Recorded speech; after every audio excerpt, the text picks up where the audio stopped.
with a brand new baseball hat on. What you got? Who is that? I don't know. Is it brand new? It looks new to me. I've never seen you wear that before. I've never worn this. I don't know. No, like normally you got like a Nationals hat on. Maybe I you get got a Cal hat. hat. Cal hat's been bringing me luck. You know what? I think I'm going to go back to the well here. Yeah, you got to switch it up, man. Yeah, the Cal hat's been giving me luck. I'm not fucking. Hell no. I know it's a new year. Man. Happy New Year to everybody. Let's hope we can pick up where we left off and win you guys some money. And listen. It's a loaded slate today. Not quite as good as it was supposed to be, but it's still pretty good. I mean, Duke, Florida State's off, Virginia Tech's off, but we still got plenty to talk about here, Rob. I mean, it's probably you ready for a hot take? You ready for a really hot take? We did not lose any games between top 25 teams by losing those 4 teams from the ACC. Today. We didn't lose any top 25 teams. That's my hottest hot take. I have Virginia Tech in my top 25, but of course you do, because your top 25 you're the worst ranker in the history of rankers. Greatest ever. I mean, you still got Duke at like 8. No, hey, look, I was the first one to get off that Duke bandwagon. You were. Yeah, you can break my balls about a lot of stuff. You can't break my balls about Duke this year. All right, let's get into tonight's slate. We have so much that we need to talk about.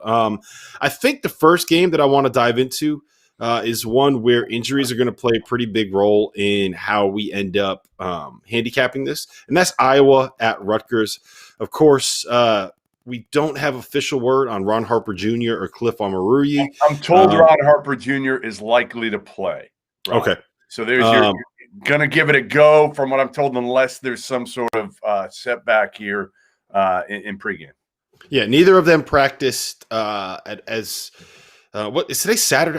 I have no idea what day of the week. So today's Saturday. Okay. It feels like a Sunday because we watched college football all night last night. So I'm just completely thrown off. But they did not practice on Thursday or Friday, from my understanding, which and I don't think Cliff is going to go. And Ron Harper matters when it comes to betting a side. And it also helps the over. So my big takeaway here is I don't know how Rutgers is going to end up stopping Iowa. If they only have Miles Johnson inside, like he can't play 40 minutes. And 2, he's going to pick up 5 fouls as fast as anybody in the history of the planet. Yeah. So I don't know what they're going to be able to do to stop Luka Garza. If Iowa's making their threes around him, if Jordan Bohannon is playing the way that he was playing before, I love the Iowa team total over in this spot. If Ron Harper Jr. is playing, I like the regular over in this spot. I just think it's going to be points on points on points on points. And here's the stat that gives it away for me. Go ahead. Iowa this year on overs, based on where the lines opened up, they are 8-2. The over is. Rutgers, the over is 6-1-1. So to me, I mean, look, Rutgers has not had a total that's over 146 before today. The total right now is at 159, I believe. And I think it's going to be points on points on points here, especially if Ron Harper Jr. is playing. Yeah, listen, I'm with you there. I would tend to take, I hate to go against Rutgers at the rack. But for me, if I'm going on a team here, I'm going to probably take Iowa. Jordan Bohannon has his confidence back. Ron Harper Jr., even if he plays, he's not going to be at 100%. And like you said, who does Rutgers have? If they don't have Cliff, who else do they have other than Miles Johnson that's going to be able to contain Garza? And Luka really has been, how do I say it, mediocre by his standards over the last game or two. So I think he's due to erupt here. I think they're going to click in all cylinders. I think they're going to beat the shit out of Rutgers. I really do. I think they're going to win by double digits here. Yeah, I mean, see, the tough spot for me is that Rutgers has so many good guards between Geo Baker and Montez Mathis and Jacob. Like they have guys that could really break you down off the dribble, and we know that is where Iowa really struggles to defend. And especially like if Ron Harper Jr. is there. And look, my take with guys that it's an ankle injury, right? Yeah, foot. Like ankle. Yep. My take with ankle injuries is that if he's able to play and he kind of gets into it, then once that adrenaline takes over, Yep. Yeah, if it's a pain tolerance thing, like I'm gonna just go ahead and assume that he'll probably be okay. Because like the big thing with ankles is it's how quick you are, right? It's how fast you can move side to side. Do you still have that explosiveness? Are you going to tell me? Are you going to rip on Ron Harper Jr.'s Well, lateral no. quickness? I mean, let's just say that like the reason he's so effective is not because he's this lightning quick athlete that's going to break you down off the dribble. You know, like he gets into good spots and he makes shots. He's crafty and he's savvy. He's able to get to the rim because he takes long strides and he has like a unique ability to finish. Like he's got this one move where he drives left and he jumps off his right foot and he like contorts his body and reaches out with his right hand and gets this weird English off the glass. So like I think that even if he's a little bit hobbled, I still think he's going to be relatively effective when it comes to like dealing with an ankle injury. So that's a long way of saying like I would probably be on Iowa if I had to pick a side, just because of the matchup when it comes to Luka Garza inside. But I just think the better play here is the Iowa team total over and the over in general. Yep. Okay. All right, let's move on. Texas, Kansas is the biggest game of the day. There is a little bit of uncertainty here, though. No, I got the certainty. I got it. All right. Okay, what do you got? You want me to break it? The big news that Texas is going to be without 2 players. Yeah, who are they? You ready? I'm ready. Drum roll, please. Here we go. Kamaka Hepa and Royce Ham. Is that going to change your thoughts on this thing? No, it's not. It's not. Yeah, Royce Ham is just a little bit, but that, I mean, no, okay. So that's good. If it was Matt Coleman or Greg Brown, that'd be a big deal. Yes. We got hold on. We got to tweet it out. The scoop from Goodman Hoops on the stream about who Texas is missing. All right. So that's big because so the way that I kind of see this playing out, and tell me what you think about this, Jeff. I think that Kai Lewis and Greg Brown are going to be able to play David McCormick off the floor. I think they're going to be good enough defensively. Yeah. What did I say? Kai Lewis? Kai Jones. I don't know why I always – who is Kai Lewis a person?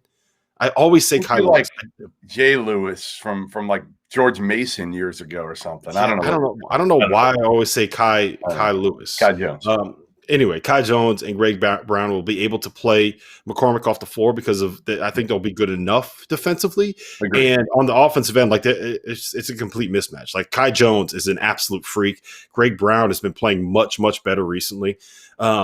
So I think that Kansas is going to be forced to go small, and Texas will win that matchup when they go small. Like Greg Brown and Kai Jones should be able to guard Jalen Wilson and Oshai, whoever they want to play up front defensively. Now, that said, so that kind of makes me want to lean towards Texas, but the problem with that is, one, you're betting on Shaka Smart against Bill Self in Fog Allen Fieldhouse, and two, the Texas offense can really, really get bogged down if Matt Coleman gets taken. Matt Coleman makes everything happen for them offensively, and if he gets taken away, then things can get real ugly for him. And do you know who Kansas has? Yeah, who's their best defender? Yeah, Marcus Garrett. Yeah, so and he's longer. Like Coleman's solid. He's gotten better. He has. Like I've become a Matt Coleman fan, but I'm still like, you know what? Like he's great when you have a bunch of weapons around him, which he has now. I mean, he's got enough good players around him that Matt Coleman as a senior point guard is good. But you know what's better? Marcus Garrett's defense. Mm-hmm. Listen, again, I go by this philosophy, Rob. Ultimately, if Bill Self is giving less than 5 points at Allen Fieldhouse, I'm taking Bill Self. I'm taking him. I just am. I just think it's the smart move. Now, every once in a while, somebody will go in there and win a game or cover.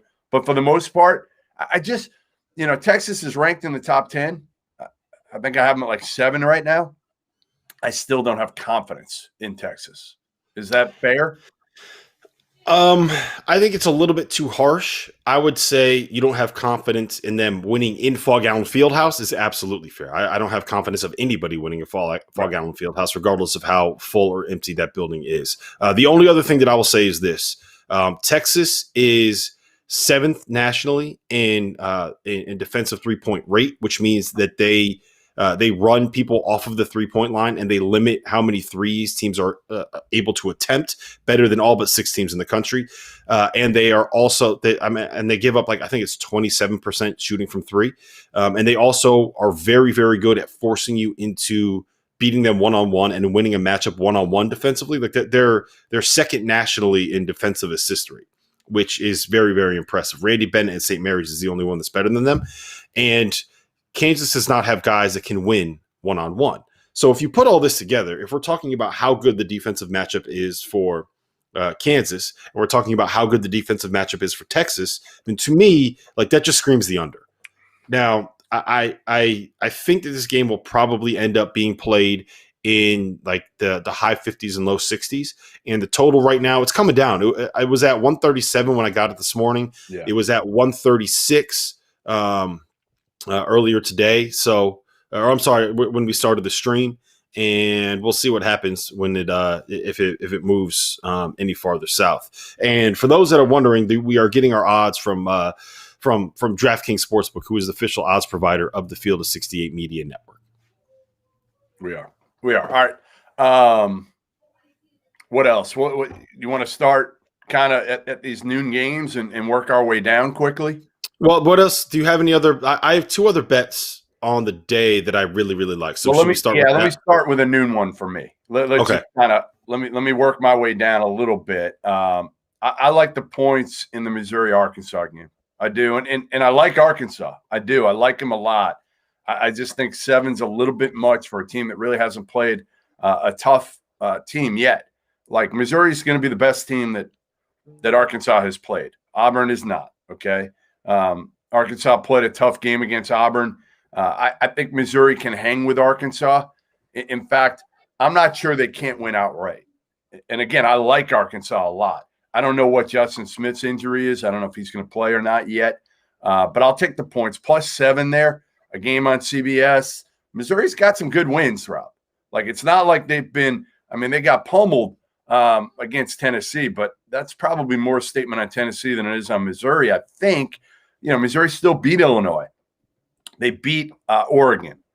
They've got some pretty good wins here. I think they're more for real than you think, so I'll take them +7.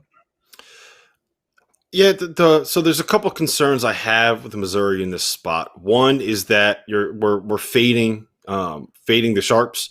That line has moved from 6 to 7 this morning. The other part of it is that there's 2 things that I think Missouri does really well offensively. It's get to the offensive glass and kind of run like ball screen and high-low actions. And I think that's what Arkansas is pretty good at taking away. And the other part of it is we all know how much Eric Musselman likes to run in transition. When you attack the offensive glass, that's what opens up the transition game. But I mean, I hear what you're saying. This is a really good buy low spot for Missouri because I mean, we all just saw them get pummeled by Tennessee, and everyone's probably like, Missouri stinks, while ignoring the fact that this is a team that did beat Illinois. We all know how good Illinois is. So I tend to agree with you. I think 7 is a lot of points here, but this is just a pure stay away from me because the narrative kind of tells me Missouri, the numbers kind of tell me Arkansas, so I think I'm probably staying away from that one. Okay, but I hear what you're saying. The one that I really like in the earlier tip, I'm probably staying away from Creighton Providence, but I love Baylor. I think Baylor is probably my favorite bet of the day, and part of the reason is like Iowa State kind of stinks, and what Iowa State wants to do offensively is basically like kind of get you into ISOs and try to win matchups one-on-one. And like their guards ain't doing that against Davion Mitchell and Jared Butler and Mark Vidal and Macy T. So that's part of it. The other part of it is that one of the most important players on that Iowa State team is Tyler Harris. Tyler Harris is like 5'8" and 170 pounds soaking wet. Like he's going to get eaten up by those Baylor guards. And here's the last part of it. Baylor is going to have like 30 extra possessions in this game. Okay, are you ready for this? Baylor's offensive rebounding percentage is 41.8. That is 4th nationally. Iowa State's defensive rebounding percentage is 65%, which is 305th nationally. Boy. They can't get defensive boards. Baylor crushes the offensive glass. Yep. Baylor defensively forces a turnover rate of 27.2, which is 9th nationally. It means that on more than a quarter of their opponent's possessions, they force turnovers. Iowa State Their turnover rate is 23.5, which means on 23.5% of their offensive possessions, they turn the ball over, 297th nationally. So Baylor's going to get a ton of offensive rebounds. They're going to force a ton of turnovers, which means they're going to have a ton of extra possessions, and they are the third best offense in college basketball. You don't want to give them a ton of extra possessions. Baylor minus 15.5. I don't care if it's in Hinkle Coliseum or Hilton Coliseum. See, there, I did it again. Butler and ISA. Hilton Coliseum. Hinkle is Butler, dumbass. I know. I do it every time. Whatever it is. I love Baylor. Baylor minus 15.5 is my favorite bet of the day. Okay. You know what my favorite one might be? What's that? The 1-6 Kentucky Wildcats. I love them. I absolutely love them. Mississippi State stinks. Yes, they beat Georgia. Georgia stinks even worse. I just think we always do this with Kentucky. Now, not to this extent, obviously, but they always kind of dig themselves out of an early hole. They're obviously deeper than they've ever been. We know that. Right? 1-6. Is that what they are? 1-6? Mm-hmm. And they're on the road. So, and Kentucky's a 1 point favorite, 2 point favorite, whatever it is right now. Here's Mississippi State's wins so far this season. You ready? Oh, I'm ready. Maybe I should go through their losses, but we'll go through their wins first. Texas State, North Texas, Jackson State, Central Arkansas, Mississippi Valley State, and Georgia. They've lost to Clemson, Liberty, and Dayton, a Dayton team that just lost to LaSalle. Mississippi State is no good. Kentucky, they need to get going here, right? And I don't think Terrence Clark is going to play, and I think that's a positive for Kentucky. I hate to say it. I think it's a positive. You know, he's a guy who's kind of been sulking a little bit, didn't play well through a foot injury. Again, I'm not 100% he's not going to play, but that's what I'm hearing. He's probably not going to play today. That'll give more time for some other guys to get in there and play through their mistakes. I just think Brandon Boston is going to break out today. And Devin Askew isn't going to be as overwhelmed. He's starting to play better at the point guard spot. So I really, really, really like Kentucky here. Yeah, I actually, shockingly enough, I agree with you. The talent advantage that Kentucky is going to have is just going to be overwhelming. Yeah. And at some point it's happening. And think about it like this, right? If Olivier Sarr hits a jumper against Notre Dame, if he hits a jumper against Louisville, and if Jalen Wilson hits 4 second-half threes instead of 5 second-half threes in that game in the Champions Classic, Kentucky's sitting here at 4-3. And I know that's a lot of ifs. And I know that people are going to be like, yeah, but you can't just rewrite history. But look, when we're talking about a 1-6 team, like the margins for these losses are small. It's not like Kentucky's losing by 30. It's not like they're getting run out of the gym, right? They are not. I've been saying this. They are not that far away. And when you're dealing with a team that is this young, with this many new pieces, that didn't get a chance to know each other, that is going through everything that they've been through this season, like it's not surprising they've gotten off to a slow start. I still believe they're going to end up turning it around. And maybe a Mississippi State team that really isn't all that good is the get right spot for them. I'm with you. It's a 1.5 right now. So I like Kentucky in that spot as well. I also really like Tennessee. I don't like them as much today as I did against Missouri. I don't like them as much as I did against I don't like them as much as I like Baylor against Iowa State, because the matchup is a little tough. Like the way that you want to beat Tennessee is to beat them down the floor, and Alabama runs as much as anybody. It's a 9.5 point line right now. But I still think that Tennessee is undervalued nationally. They're playing at home against Alabama, right? It's in Knoxville, correct? Yeah, I'm pretty sure. Yeah. And I don't know which way this game goes. You know, like I don't know if Tennessee just finds a way to keep, like, is this going to be a low scoring game, or is it going to be a track meet? Because frankly, Tennessee's a better team. Like if you're Tennessee, you don't want to get into a track meet with Alabama. But I don't know. I feel like I don't know how this game is going to be played. I'm staying away from this altogether. I don't love it. Yeah, I know. I hear what you're saying. The one thing that does give me a little bit of positive vibes about Tennessee is that, I mean, look, the way that Alabama wants to play is they want to get up the floor. They want to get a shot up within like 10 to 12 seconds, and they want it to be a 3 or a layup. And I don't think that they're going to be able to get to the basket against these Tennessee players, which means they're going to be taking a lot of threes. And Alabama on the season is shooting 30.5% from three, and Tennessee is allowing opponents to shoot 27% from three against them. So it's going to come down to like shot making for Alabama is really what I think it is. And if you want to bet on Alabama continuing to shoot the way that they've been continuing, or the way that they shot this season, then to me it very much seems like Tennessee is a good bet. Now, that said, I think that what Alabama has on their roster are better shooters than what their numbers have been. And you combine that with the fact that they're going to run. That's the best way to avoid having to go up against a set Tennessee defense. Then, I do think that positive shooting regression is coming for Alabama, which is why I like Kentucky and I like Baylor and I like the Kansas under and I like the Iowa team total more. But I still think, like, just in general, big picture, I still think that Tennessee is undervalued by the markets. They're undervalued by Vegas. So I think that this line should be closer to like 11 or 12. But I mean, it's a good matchup for Alabama, all things considered. Another one I like, LSU +1 against Florida. Remember, Florida's played one game since December 12th. They lost their best player, Keontae Johnson. And LSU's pretty darn good. They're talented. Mm-hmm. As long as they got everybody back, Trendon Watford's healthy and Javonte Smart, as long as they got all hands on deck here, I'm actually surprised. I know, the game's in Gainesville, but I just think LSU is a much better basketball team. And again, they've played a lot more, right? I just think Florida's rusty. The only game they played was at Vandy on the road. And I'm convinced you and I could grab 3 other dudes and we could beat Vandy. Yeah, maybe. I saw that one too. I do like LSU in that spot. The one thing that does kind of worry me a little bit is that Florida, they do run a little bit of pressure. So we'll see how that ends up working out. And then when it comes to LSU defensively, they'll do like a kind of like a 2-2-1 zone press back into a 2-3 zone.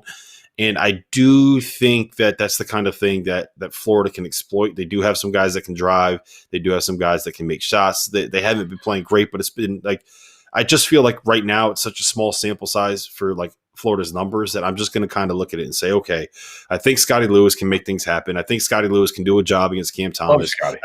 I think Trey Mann is going to be able to get into the lane against this LSU defense. So the concern for me is just whether or not they'll be able to get enough stops. Which means like maybe the over is the play in this spot. But I do, like, if I was going to pick a side, it probably would be LSU. So if Chris Likes plays for Miami today, I believe that they said that Cam Auguste is playing. And if Chris Likes plays, then I like the Miami money line at home against Clemson. As a matter of fact, that line's gone down from 4.5 to 3.5 already this morning, which I think probably means maybe there's some news that Chris Likes is going to be ready to go. But maybe this is an incredibly hot take, but when Miami has, if you give me Chris Likes, Cam Auguste, Earl Timberlake, Isaiah Wong, and Nazir Brooks, I think that might be the best starting 5 in the ACC. Like, am I completely like losing my mind? Yeah, probably, but it's good. It's good. I'd like to see it. And we haven't, and who knows if we're going to, but yes, they've got talent. They've got talent. They've got experience. They've got good young players. I would love to see them completely healthy. By the way, I'm told the only guy who's not playing for LSU is Sharif O'Neal. Yep. So they're good to go with everybody. That means I like that matchup even more. Yeah. You know what I like? Can I give you one I really like? What's that? Did you know that Jason Preston is out right now for Ohio, that he's out for a while? Like, it's really kind of gone under the radar. They were really good with him. He's their best player, maybe the best damn mid-major player in the country. And without him, they lost their last game to Bowling Green at home. Bowling Green's good. They got Ball State on the road today in basically a pick-em game. Actually, Ohio's giving one. Needless to say, I like Ball State in this one, getting one against Ohio. Yeah, I like that logic. I mean, Jason Preston is just so good and so important to what they do. And nobody knows. Like, I feel like nobody really has said that. Like that. But you know who does know? Vegas. I know. Yeah. Of course, the guys setting these lines. There is one other big matchup that I wanted to talk about, and that is Purdue and Illinois. Yeah. Trevion Williams is as much of a mess defensively as Kofi Cockburn is. And I do think that that's going to be something that Illinois' guards can exploit. And the way to beat Illinois that we've seen over and over and over again is to put Kofi into ball screens and play him off the floor. And Matt Painter is not a guy that runs a ton of they run a ton of awesome action. Their offense is really fun to watch at times, but they are not going to sit there and just put Kofi into ball screen after ball screen after ball screen. So I do think that this is when it comes down to it for Illinois games, I think what you have to look at is, okay, is this a positive matchup for Kofi Cockburn or is this a negative matchup for Kofi Cockburn? And to me, this is the kind of matchup that he can win because you're basically going to ask him to play inside against Trevion Williams and against who's the 7'4" freshman, Zach Edey. Yeah. And just be big, and that's what he can do. And he's not going to have to go chase out on the perimeter and put people into and get put into ball screens. So I think that Illinois in this spot, I think that they could beat Purdue by 20 in this spot. I really do. Wow. Yeah. Listen, I like Illinois. Illinois is good. They're really good. But remember, Purdue also lost. I believe I think they lost at home to Rutgers. Was it at home? Yeah, they lost at home to a Rutgers team that didn't have Ron Harper and that didn't have Cliff Amaruya.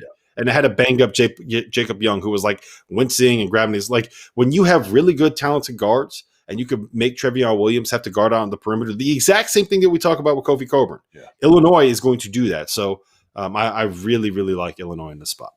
All right, I got a couple more. Let me run through without much of an explanation. I'll keep them short and sweet here. I'm going to fade Fordham again because that's what we do here.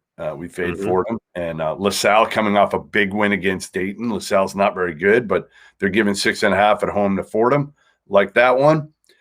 Like Tulsa, I think they're giving 5. No, they're getting 5 against Cincy. Shit. I'm all over the place right now, Rob. You are. It's not surprising. No, because listen, there's so much on the board. It's so hard right now and I'm trying to keep track. I'm trying to find out who's playing, who's not playing for you guys. So Cincy is playing at home. And Tulsa's getting 5. I'm sorry. Tulsa's getting 5 at Cincy. I like Tulsa there. And I like my boy. Do you remember my boy Evans Desir from FAMU? Here we go. Here we go. Here we go. They're playing against South Carolina today. Here we go. You know the last time South Carolina's played? What, a month ago? Something like that? Yeah, it's like a month. They're getting 19. My boy Evans Desir is going to do some work against Frank Martin and the Gamecocks today. He is going to do I'm going to get you some video of Evans Desir in the post, backing some dudes down, carving out space, and just scoring on the block. Do it. I'm ready for it. I'm ready for it. So anyway. I've never been more excited for anything in my entire life than the video that you're going to send me of Evans Desir scoring on South Carolina. That is the reason why I got into this business, Jeff. The reason why we started this podcast network was so that you could send me videos of Florida A&M post-ups. Yeah, I mean, I'm thrilled. Anyway, I also like Cal State Bakersfield. They lost a close one last night to Long Beach State. Long Beach State had been on a pause for a while. Prior to that, back-to-back games. I'm checking the line right now. The line is Here's the last one I like while you're over there just I'll find jerking. I'll find it. Last one I like is Boise State at San Jose State. They played on New Year's Eve, and Boise State won by 52 points. San Jose State just had their best player leave and put his name in the transfer portal because they basically have to play out of a hotel. They're not able to play on their campus because of the regulations that California and that area, the Bay Area, has put in. So San Jose State playing out of a hotel with their best player opting out, basically quitting on the season, going up against a team that beat them by 52 2 nights ago. I like Boise State minus 27. Bakersfield, by the way, giving 3.5 there. All right, let's run through it all. There's a lot on the table. Hopefully we gave you some winners today. I'm going to run through mine. Hopefully I didn't forget any here, but Kansas -4, Missouri +7, Iowa -3. Kentucky I really like, giving 1. LSU really like, getting 1. Ball State getting 1, like that one. LaSalle -6.5. Tulsa +5. My boy Evans this year in Florida A&M getting 19. Robert, and Cal State Bakersfield giving 3.5. I'm trying to think if that's that might be it. Oh, the other two I like? I got 2 more. Okay, hit me. Army and Navy. Army and Navy are going against Colgate and Bucknell. 2 good teams in the Patriot League, right? How many games do you think Colgate and Bucknell have played so far this year? They haven't played any. They haven't played any. Army and Navy have been allowed to play throughout all this. Major advantage. I'm taking Army and Navy and the points. Colgate's favored by 7.5. Navy's favored by I believe 5. So I'm going with both Army and Navy. I like that. I like that logic. That's a good little nugget. Okay, I have 8 plays. 7 of I guess let's call it 7.5 because one of them kind of depends on Chris likes. But I had the Texas Kansas under. Yep. Baylor -15.5. Tennessee -9.5. Kentucky -1.5. Illinois -8. The Iowa team total over 81. Slow down for me. I'm trying to write these down. I'll text it to you. I got it like I don't have it written down. The Iowa team total over 81. Boise State -27, and the Miami money line. But that is assuming that Chris likes is able to play. If Chris likes is not playing, then I'm going to stay away. So keep an eye out for that news. All right, there you have it. Happy New Year. Let's hope we can deliver something for you here. And Robert, busy day. I'm going to have a couple TVs, a couple laptops going, and it should be pretty good. Like you said, we lost 2 games. We didn't lose any ranked teams, according to you. Yeah, as long as Texas and Kansas is still good to go, then we're good to go. Jeffrey, always a pleasure. We will see you guys again tomorrow at 10 a.m. Tomorrow Sunday, right? Yeah, tomorrow at 10 a.m. for another